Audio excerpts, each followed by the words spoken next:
Thank you for tuning in to the Calm Your Nervous System podcast, where you will learn to regulate your nervous system, not just calm it. I'm your host, Jenny Adams, and I'm a somatic coach who has recovered from debilitating ME and trauma. Alongside my guest experts, I'm here to share tips, stories, and debunk jargon, what is somatics anyway, about how you can regulate your nervous system so you don't have to live with chronic illness, burnout, or debilitating trauma for the rest of your life. A joyful life is possible!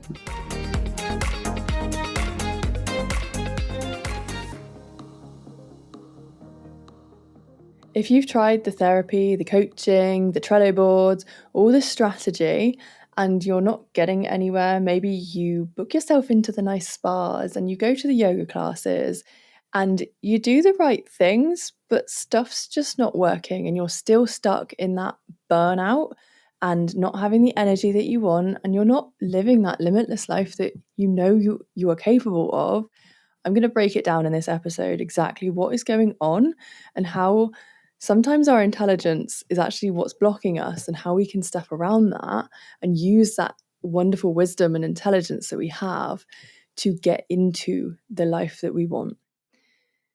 So I know you are smart. You've probably read the books. You might understand a little bit about the nervous system. You might be hearing all about the vagus nerve.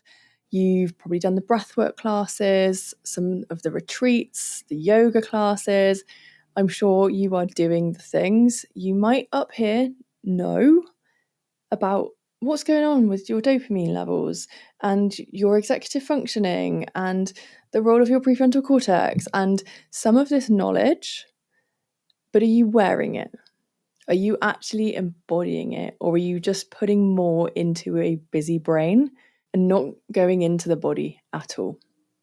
And likewise, are you going to the yoga classes and maybe feeling a little bit better, but you don't really understand what is going on? What are you doing? Like, why are we doing this thing? And I speak for myself and probably a lot of my clients, and maybe you listening. We need to know, we need to understand, like, why am I doing this thing? Because I was that kid that was like, why? But why? But why? Why? Because if we don't have that level of understanding and knowledge, it doesn't land as deep. It doesn't work. So we really need to have a certain level of knowledge and understanding, and then we need to put that into practice. And this is where the wonderful somatic mind-body stuff is so empowering and life-changing, when we can find that perfect balance that works for you. So you don't then have to keep going to coaches and going to therapists that you can outsmart, and you're already like 3 steps ahead of them. You know the patterns, you know the right answers to give, but who are you kidding?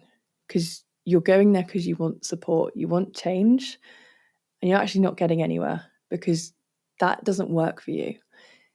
You need to find the balance, the community, the support where you can show up in all of your parts, and you don't need to be skipping ahead because this is the thing that is working for you. So what's actually going on then when we're just coming from a place of knowledge? So if you've read the books, you might understand about dopamine and the vagus nerve, and you might have seen an ADHD coach, for example, who has given you some information and they've broken things down for you. Or you might be someone that says, okay, well, if I can go to ChatGPT and I brain dump at them and I can help put this problem into some kind of methodical order, then I'll feel better. Does it work? It might help with the process a little bit, but if you're seeking out a solution from feeling overwhelmed, you're not going to get any solution through purely strategy alone. Purely knowledge, when you're dealing with feelings, you're talking 2 different languages. So great if you are in amongst a project. So I'm recording a podcast series at the moment, the Limitless series. I have brain dumped, I have been regulated, I have put some of it into ChatGPT, and I've said, can you put this into some kind of logical order because it's getting a bit messy. Yesterday, it was getting a bit overwhelming. So what did I do? Instead of trying to get the perfect solution and get the right knowledge and seeking the solution in that, I went for a walk. I put it down, I went for a walk. Because my body was communicating that it needed something. It was telling me, this is getting a bit much, you're getting a little bit overwhelmed. The more you dive down the rabbit holes and try and make this perfect, I know that part of my brain that is responsible for executive functioning, so organization, creativity, that part is switched off when I'm dysregulated.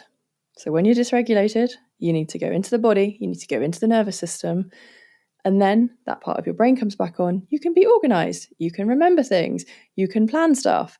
And that's when all that creativity flows out of you and it just feels easy instead of trying to force it out. And this is where so many, especially in the ADHD world, the strategy just doesn't work. This is where people are going wrong because we think, okay, well, when we've broken that down into a to-do list and you get off the call with maybe your coach, and then you actually feel more overwhelmed because you've gone in overwhelmed and said, oh my God, everything feels like a mess and I don't know where to start. And they've gone, okay, great. Well, here's a load of stuff for you to do now. And they've just added to your already big to-do list. When in reality, we need to deal with the overwhelm first. We need to get that part of your brain switched back on so you don't then go into that spiral of coming off that call going, oh my God, well, I've gone to a specialist and they're supposed to be helping me and they say this helps other people, but I've come off the call and I feel even more overwhelmed. I don't know where to start. I don't want to do this. And then we just go, fuck this, I'm not doing it. And we either turn up and we say, yeah, well, I've just been busy and, I've not really had the time and come up with our excuses. Or we can jump into feeling our feelings and noticing that spiral that we go into, noticing how much of this we're turning inwards and how much we're going, actually, this isn't what I need. This isn't supporting me right now. Because I have a strategic coach after I've done years and years of somatic therapy and coaching on myself, because I knew if I didn't address what was going on in my body, I'm not going to get anywhere. I'm just adding more to the already full, busy, overwhelming to-do list. And this is something that my clients have shared over and over, how much this has transformed their lives, that they would never, ever, for the rest of their lives, seek any kind of support that doesn't bring the body in as well. So they've tried CBT, they've tried therapy, they've tried counselling, they've tried coaching, they've tried all of the traditional strategies. They're not getting deep enough. I know you are smart, you are intelligent, and that just bypasses all of the stuff that you're hoping to get from that expert. So we're wasting our time, we're wasting our money if we're not bringing on board the body as well. So instead of just being given a whole load of stuff to do on your to-do list, what actually creates the change that you're looking for is building up that evidence. So it's getting into your body, but it's feeling the evidence, it's feeling the trust. I did a thing, I did it well, this is how I feel, I'm celebrating that, I'm getting more into that energy, and then we get more of those things. So when we build up evidence, and I talked about the reticular activating system in a previous episode, if we're constantly looking for evidence of I am disorganized, I'm forgetful, I can't do these things because I have ADHD, I'm not organized because I'm neurodivergent, whatever the excuse is, we're going to find more evidence to prove ourselves wrong or right in this case. So equally, when we are tapping into that same reticular activating system and we're providing ourselves with more evidence that we can do things, and these are things that we really need to be celebrating because they might seem small to a neurotypical person, but the more we shrink ourselves and we dumb these things down, then the more stuck we get. So celebrating that we had a shower today, if that's something that you struggle with, because I know I do some days, because I'm like, the effort it takes to wash my hair, cannot be bothered, I'll do it tomorrow. But when we go into the shame spirals of what the hell is wrong with you, everyone else can shower every day, why can't you? What do we get? More shame, more stuckness. We're not gaining anything from going down that rabbit hole. Whereas when we actually celebrate ourselves, and it's not just like, oh, well done, it's a felt sense of, yes, I did a thing. And we, you might feel like a bit of a tit. And I say this to my clients, jump up and down, like have a dance, send a voice note to someone. Like one thing me and my husband do when either of us does something big is we will stand up, we'll hold each other's hands and we will just jump up and down and just get really excited. Like it's very childlike, it's very joyful. Do those things and then you're rewiring your brain and your nervous system to go, oh, hang on. So when I do this, when I do some money spreadsheet stuff and then I jump up and down and have a dance, oh, that felt good. Oh, so looking at my money actually makes me feel good rather than avoiding it and going into shame spirals. So we're rewiring that part of us. We're building up the evidence, even if it does seem small. And this is where also tapping into a community, and when we are very much in that moment, because I know for myself how big, I mean, for so many of us neurodivergent folks, especially on the ADHD side, we live in a now or never world. So if something right now is feeling big and pressing and exciting, we need to get that out. So we can go and celebrate with other people and have that instant feedback, and we can celebrate ourselves.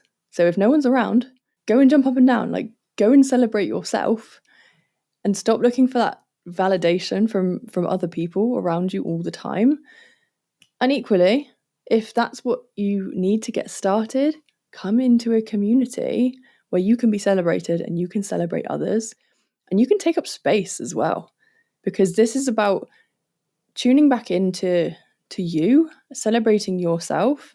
We get to that through having evidence and through other people celebrating with us, so we can then celebrate ourselves and we genuinely feel it. So I do this all the time. I mean, if you had a camera following me, people would probably think I was crazy, but I live a very joyful, happy, limitless life because I will jump up and down and I'll do dances and, I do these silly things because they feel good and it repatterns those good feelings about things, that something that might have been difficult, I did the thing, I did the hard thing, and then I'm going to do more of them, even if they seem difficult. And I talked a little bit about this in the first episode of the Limitless series, about the beliefs that we hold and what we've learned from childhood and how much we turn that inwards on ourselves. So for so many of us sensitive neurodivergent folks, you may have heard of RSD, rejection sensitive dysphoria. Being very sensitive, it can often come with that assumption that everything's our fault and we almost blow up the feeling. So at least in my life, what this has looked like is, like if you see a police car coming towards you, it's that assumption of like, shit, I've done something wrong. They're going to catch me. And then you go, but I've not done anything wrong. I'm not speeding. Why am I doing this? It's that immediate assumption that you've done something wrong. So a couple of years ago, my car was parked in a car park in Devon. Got back to the car. I could see from a distance there was a sign on the front of the car, like a piece of paper stuck to it. And my first thought was, oh shit, what have I done? Like, have I not paid for parking? Have I forgotten my ticket, which I've done many times? Did I park over the line? Like, what have I done wrong? And then I got to my car, read the note, and someone had driven into the back of my car and scratched it.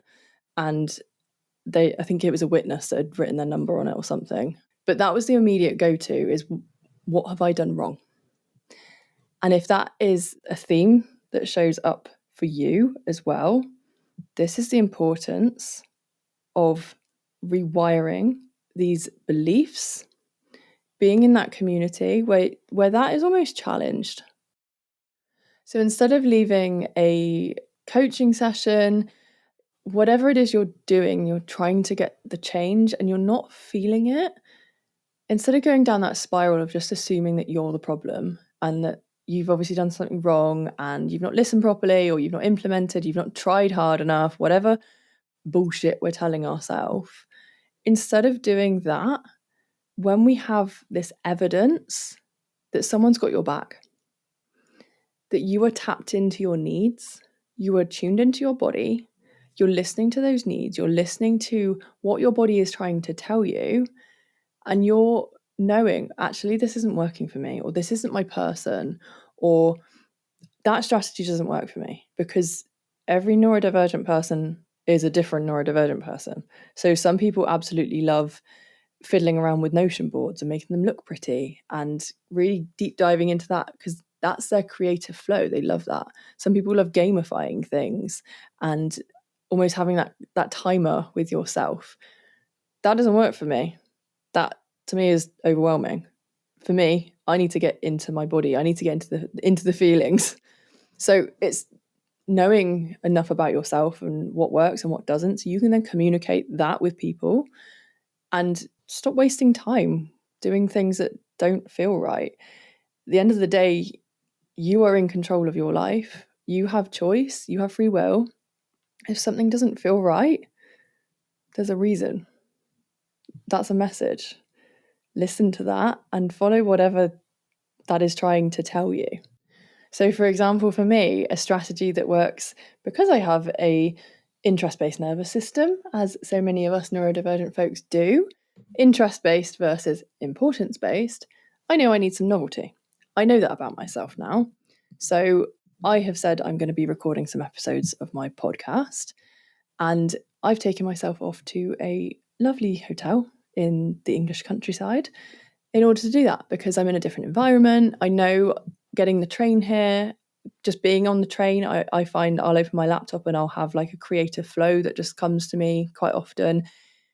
It's changing up my environment enough to make something interesting, because that it stops the boredom, it stops the monotonous same old, same old. For years, I have almost gaslit myself in, oh, you're just being ridiculous, you're being so extra, like you don't need all this stuff, just sit down and focus like other people do. I have an office I go to because I just get too distracted at home. There's too many other things going on. That is that clear space of that's work and that's home. They are separate spaces instead of having a home office. And that is a privilege, but it's something I pay for because I know that that is what helps me work best. That is a clear divide of my space and my headspace as well.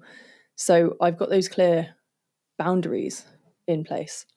So coming away to this lovely hotel, I can feel the energy is different here. Like I'm surrounded by nature. So what are those things for you that you know, even if they seem ridiculous, which they're not, by the way, are the things that actually help you do the things you want to do more often? So whether it's a bit of novelty, whether it's play, joy, what is it? Is it community? Is it being around other people as well? Because when we can be in those safe spaces, we have a little bit of that accountability that's not someone like breathing over your shoulder, telling you what you should and shouldn't be doing, but it's that space where someone's there with you, just kind of gently taking up the space, the body doubling, someone you can have a bit of a chat with, and you actually get more work done. And I know for myself, and I think lots of other neurodivergent people, going to like a boring meeting and then getting a load of stuff done that's nothing to do with that meeting, but just almost using the meeting space as the co-regulation and that body doubling accountability helps you get more stuff done. That's telling you something. If you're someone that will only go to meetings to do other work, you probably need to be around other people. And whether that's virtually or in person, find one of those spaces. So the Limitless Circle offers this, where you can actually tap in and speak to people, and you'll have those spaces to come along. And it's not just a app that you can log into. It will be different time zones, same people, building your community, and there's a reason you want to turn up. It's fun. You see people, you celebrate. It's coming into your inner circle. So this is something that is a big part of the Limitless Circle, and we're breaking down some of these strategies that don't work, and showing you through the marriage of knowledge and embodiment, and it's all tailored as well. So imagine for you finding what you need, understanding what that is for you, and then being able to speak out. Because another thing that I see a lot is, you've been told exercise more, eat better, get natural light in the morning, sleep better, like all the stuff we've been like, we know this stuff. Why aren't we doing it? It's not because we have no willpower or we are bad people or whatever crap we tell ourselves. It's not interesting enough. It doesn't work for us. We need to learn and find the places, the strategies, the embodiment and the feelings that we want more of, because you will know for yourself the things that you do over and over that work for you. Bring more of those into life, especially when it comes to like the boring stuff that we avoid. Bring the fun in, play, be around other people, come find the joy, and learn to regulate your nervous system as well, so you can actually listen to those intuitive nudges and continue building that evidence that you can do things. You are organized. You are good at what you do. And when we have that intuitive ability to listen to our bodies, we stop pushing ourselves to the edge, because so often we are pushers. My husband likes to remind me of this when I will fill the bath up to the absolute top, and it's that like Russian roulette of, is it going to overflow? How slowly can I ease myself into the bath without it flooding the bathroom? Because, we can live life on the edge sometimes, and that's fine with a bath, because I haven't flooded the bathroom yet. But we can live to the edge sometimes, and sometimes we only stop when we absolutely need to, or we're past the point of needing to. So instead of pushing and pushing and pushing and pushing until we break, until we burn out, tuning into the nudges before we need them means we can be in more flow. We have more energy. We're not then having to drag ourselves back from nothing, a little bit like your phone battery. How much longer does it take to charge your phone up if you've drained it all the way down to zero and it stopped working, versus if you topped it up from maybe 60% to 90%? That doesn't take long, does it? That little boost. But when you've drained it all the way down to nothing, and if you're continually doing that, it's not good for your battery. It's not good for your body if you're constantly going from 100 to nothing.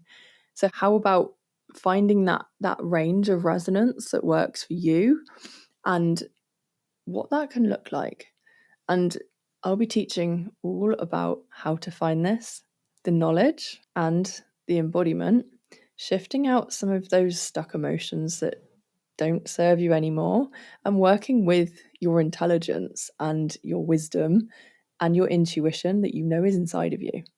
So you can be living that limitless life, whether it's traveling, whether it's calling in the relationships you want, earning more money, having the career, the business that you want. You are capable. You are so capable of doing that. But at the moment, if you're just stuck, chasing all the wrong things, using the wrong strategy, you're just wasting so much time and energy. So if you want to jump into that life that you want, come join us in the Limitless Circle. Thank you for listening to this episode of Calm Your Nervous System. I hope you found the conversation as interesting as I did. If you would like to start healing your nervous system, I have a free energy diary available just for podcast listeners, which will really help you see your blind spots about how you're spending your time and your energy. Find it at jennyadamscoach.co.uk/podcast. Find out more about me and somatic coaching in the show notes below. See you next time.